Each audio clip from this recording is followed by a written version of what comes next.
मोहम्मद मूसा की एक कथा है कि रोज मोहम्मद मूसा को खुदा के दर्शन होते थे, रोज उनसे मिलते थे।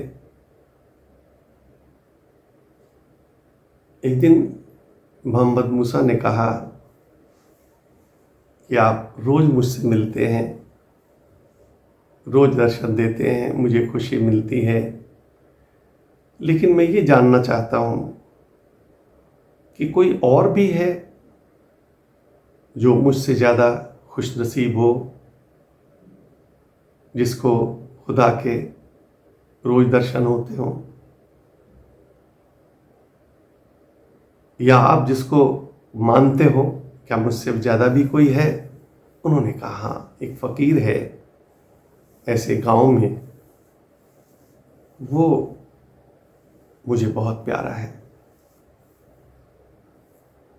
उसके पास जाओ और उससे कुछ सीखो।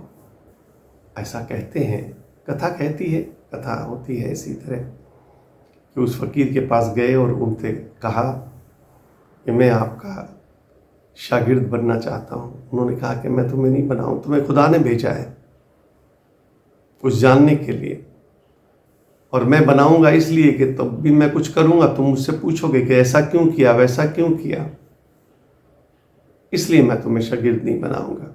उसने कहा मैं आपसे नहीं पूछूंगा, आप जो भी करेंगे मैं देखूंगा, लेकिन मैं कभी आपसे कोई सवाल नहीं करूंगा।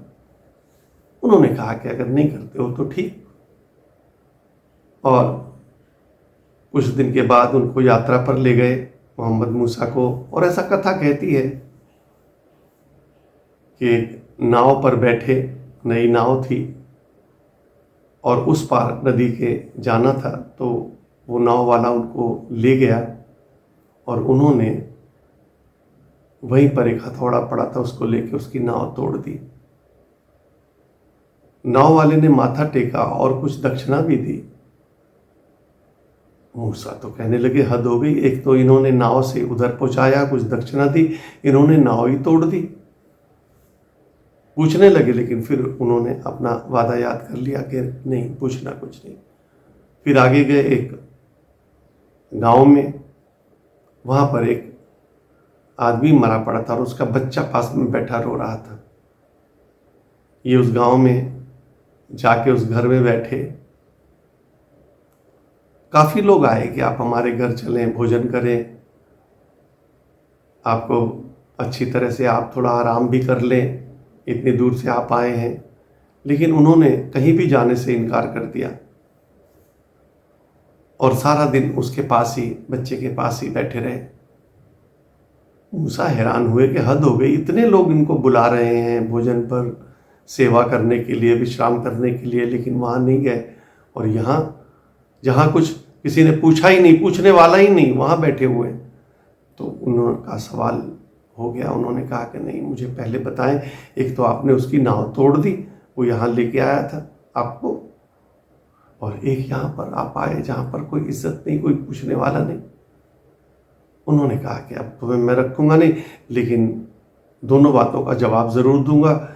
मैं नाव इसलिए तोड़ के आया हूँ कि राजा के सिपाही सारी नाव ले जाने वाले हैं, सभी नाव ले जाएंगे, लेकिन टूटी फूटी नाव नहीं ले जाएंगे। तो ये नाव ठीक करवा लेगा, बाद में जब वो नाव सभी चली जाएंगी और ये खूब पैसे कमाएगा। और यहाँ मैं इसलिए बैठा हूँ कि गांव वाले इसका मकान बच्चे का छीन लेते, लेकिन मेरे बैठने से उनको पता लगा कि कोई तो इसके पीछे है, इसलिए वो इसका मकान नहीं छीनेंगे। और ऐसा कहते हैं कि मोहम्मद मूसा कुछ दिनों बाद वहाँ आए और देखा कि वाकई कोई नाव नहीं है, सिर्फ उसी की नाव है और खूब पैसे कमा रहा है। और दूसरी जगह गए और देखा कि वाकई उस मकान को वो बच्चा ही बैठा हुआ है और किसी ने उस पर कब्जा नहीं किया। तो परमात्मा की बात है, खुदा की बात है, खुदा ही जानता है। इसलिए हम बंदों को नहीं पता कि खुदा क्या चाहता है, इसलिए जो भी कर्म करें उस खुदा को समर्पित करते हुए करें। धन्यवाद।